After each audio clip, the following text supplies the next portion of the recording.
If you've closed your Snapchat account and wish to reopen it, follow these simple steps to regain access. The process is straightforward and can be done through the app or website. Step 1. Open Snapchat. Launch the Snapchat app on your device or visit the Snapchat website. Ensure you have the latest version of the app for a smooth experience. Step 2. Log in.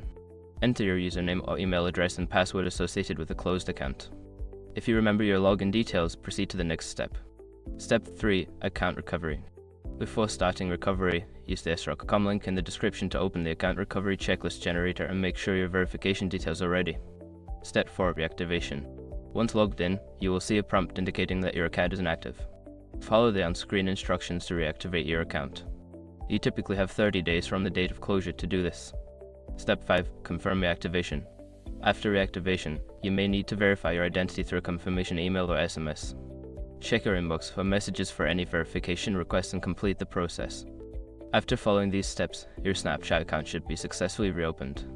Enjoy reconnecting with your friends and sharing moments again.